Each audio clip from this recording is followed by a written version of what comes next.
How are you doing today? Good, good. How are you, John? I'm doing good. Thanks for asking. So today we're going to be talking about the film The Vial that Mhm. was presented or is being presented in the Fantastic Fest. How has been your experience bringing this film to the people of the Fantastic Fest? It was great. It was a long journey. It wasn't a short journey at all. It's a subject matter that I grew up with, and I knew I wanted to talk about this particular subject. But it just took me such a long time to really find the right angle to talk about polygamy and to talk about and to find a story that really fits in the genre that I love, which is horror and thrillers. But end of 2020, we started writing the script with my co-writer Johnny, and then of course the producer came on board, and we started developing the script. And then in 2023, we started shooting in the summer. And then just a few months back, we finished the post production process of it. It's been a long journey, but it's been I was grateful that it was a great one. So Being the fact that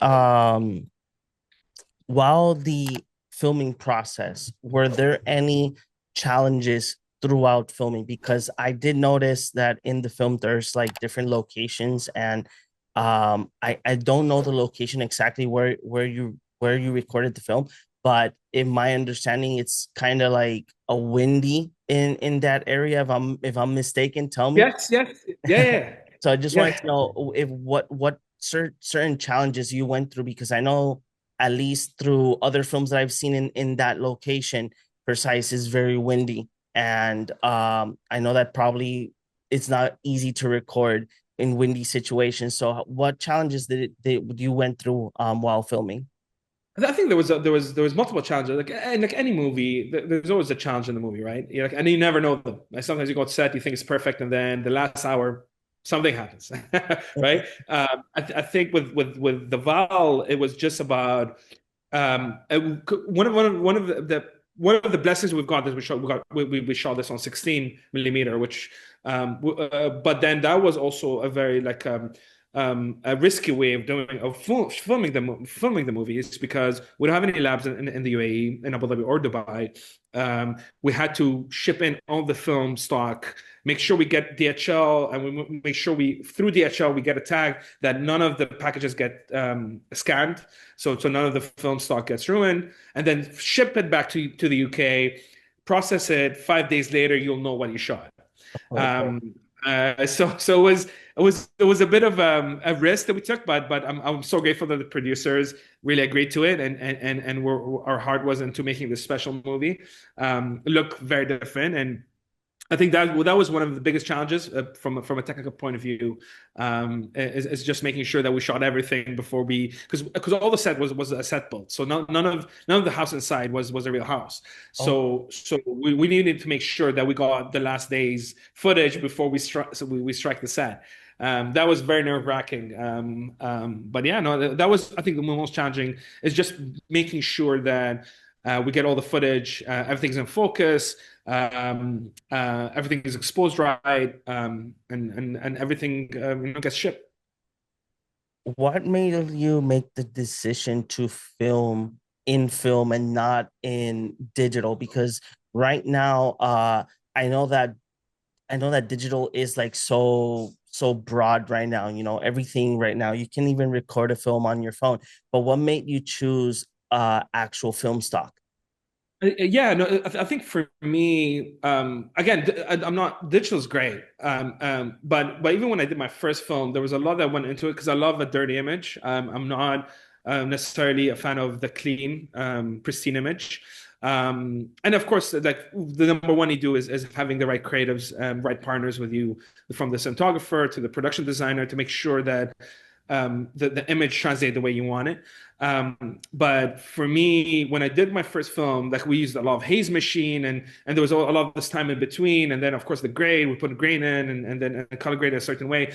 Because for film to look good, you need a particular way of doing it for it to sorry, for digital to look good. You need a particular way of doing it to make sure that it looks good. There's a process to it, as complicated as film is.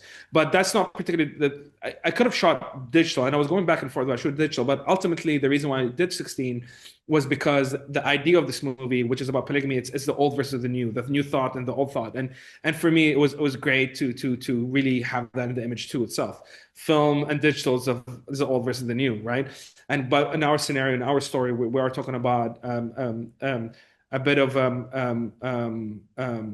practice that was used way more than it's used today, which is polygamy. Like there was way more polygamy in my grandfather days, my great grandfather days, my father days than it is today, because UAE is very different today. There's a big a women empowerment movement. We have a lot of very successful women in high positions in the government and private sectors, and so it is changing here. So I wanted to reflect that with the way I shot. Okay. And how was it working with the cast and with the crew that you had while filming? It was great. It was fantastic. And one of my blessings is I got a really good cast. With Bedour, it took us a long time to find the protagonist of the movie, who's Amani. So we've pushed the film 3 months just so we could get more leg room to cast more. And then one day I went to a theater here in one of the Emirates, in Sharjah, and it was the theater festival. And the first show I've seen was Bedour, and when she came out, her energy was explosive. So I knew that was her. And then when I shared her with the script, she came to me and she's like, it took me a long time to really read the script, and it was so hard for me to read it because it hits too close to home. And that's the moment I knew, I'm like, yes, I needed someone that went through it, that understands it, that saw family members go through it. And that's how, like, I knew that she was the right person to lead the movie. And then of course with Sarah Taiba, who's an incredible talent from Saudi Arabia. I've been a fan of her show. She writes, and she produces, and she acts, and that was a no-brainer for me. Once I saw her show, I knew that she would play a great antagonist in the movie. And then of course Noor is a new face. I've worked with her on a TV series I've done when she was younger. She's just a natural, like a natural. Like no film, like she didn't study acting, she didn't study any of that. The camera loves her. She loves the camera, and she's just a god. God touched her. I mean, and I was lucky. I was extremely lucky, having the cast I had. Is there any like core moment while filming that you keep as a memory? A core moment.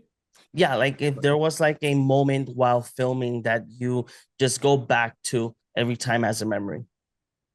Um, Not necessarily. No, nothing in particular. I think because um, hmm, I think because it's such a like it's an intense moment. I think everything just feels like a step at a time kind of thing, and then once you finish it, you want to forget about it and you move on to the next one. Okay. Um, there wasn't any particular moment. There a lot of it was smooth. A lot of it was great. We had so much fun with it, and also there was actually no, there was a moment when we were shooting that I didn't realize how much the subject matter meant to Amani, who was one of our cast. And I remember there was a moment where our hero is watching her wedding video, right? That's after her husband comes there and says, "Hey, I'm marrying someone else."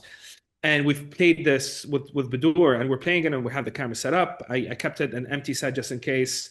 I cleared the set as much as possible, just in case she feels she has the freedom to express herself and how she feels at the moment.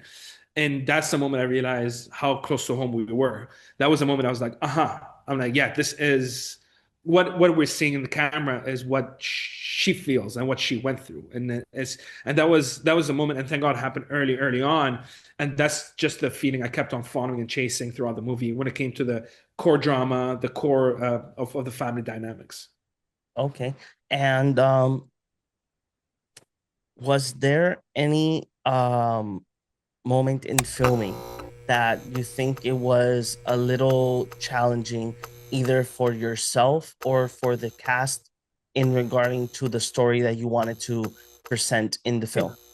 Yes, 100%. Because with a story like this, and especially for Amani, I think with Sarah Taiba's role, with Zahra, it was the second wife is much more, it's a fun. We could play around here and there, and it was a much more of a balance of when do we really tell she's evil and she's not, and how she is in the beginning will make a difference, right? And when will the audience realize that, hey, she could be a second wife? Yes, you automatically will hate her because you automatically think, oh, she's a bad person, but we played her off as a good person in the beginning, and then slowly started switching her up. For Amani, it was just seeing her going through it and going through that process as if it's a reliving that we were saying. So that was intense at times, but we made sure that we kept it light and we kept it like out of the shooting itself, and we kept it a good environment for the cast to feel comfortable. And because that's one thing, even though I shot on film, that's one thing I did is that going into the horror, I knew what I wanted. I have shortlisted it, I've storyboarded it, but I knew the drama. I need to give a bit of leg room and flexibility for improvisation and be able to get more takes just so we could get the right feeling out. And I was lucky the producers agreed and we saved some stock just for the hardcore drama moments in the movie, the heartfelt moments in the movie. Okay, amazing. And what made you go through the route to present this type of situation, um, from from the past to now, and Hmm. go to that route of bringing it taking it to a horror perspective? Sure, yeah, because it's horror is one of my favorite genre. Horror thrillers and the genre itself is my favorite genre. For me, it's a subject matter I knew I wanted to talk about because it touches a lot of people and a lot of family members in the Middle East are affected by this situation. And there's nothing more horrific than to talk about a story that we find horrifying, right? The horror, in the research I've done, and I'm sitting down with family members and women and boys and girls, and is the act itself is the horror, and I found that very interesting. And then of course I found the angle of my mom always used to tell me, she's like, you know what, he married a second wife because that second wife did a curse on him.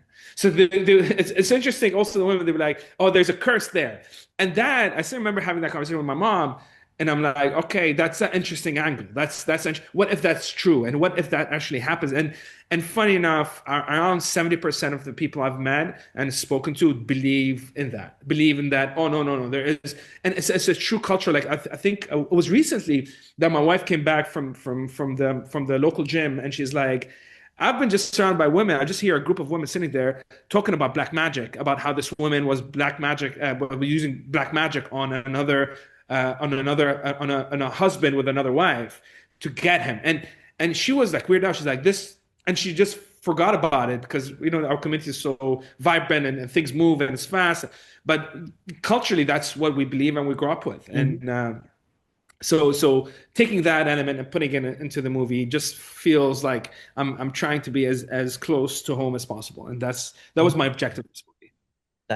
That's amazing. And what would be what would be something that you would like to work on in the future? You have the vial running right now in the festival. And what would be your next upcoming like project or something that you have already been cooking in like on your own to bring it to the people? Yeah, no, I definitely want to do something a bit more fun for my next one, a bit lighter. I definitely want to continue the genre route but maybe just do a different subgenre. Find I'm interested in gore. I'm interested in using blood a little bit on my next one and having fun with that. But again, first and foremost is finding a right idea that resonates with the culture here. And then once I find that, I'll know how to, just like I did with this one. I knew I had the subject matter, but then I just needed that key of, okay, how could I put it into my genre? So I'm yet to find it yet. Okay, amazing. I do gotta say that I enjoyed the film a lot. Even the first 10 minutes, uh I was already scared because the first 10 minutes, how the way that you structured those first 10 minutes and then Right. make it so innocent, I was like, Yeah. oh yeah, no, I'm scared. I just got scared at the first 10 minutes of the film, Oh, thank you. but I really did like the whole exploration of like the new and the old perspective that you had there. The horror aspect was top notch. I just gotta say that it was phenomenal.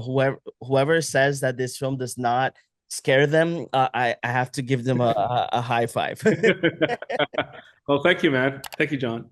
But this would be my final question for you today. If you could describe the film The Vial with one word, what would it be? Finding oneself. Well, actually, two words. Yeah. Well, finding your voice or finding oneself. Yeah. I see it. I see it. I see it there. I see that word. That word Yeah. amazingly chosen. So thank you so much for giving us the time to talk about the vial. And I hope that in your future endeavors, I could get to sit down with you and talk about any future films that you have. So thank you very much. Thank you, John. Appreciate it. Bye bye.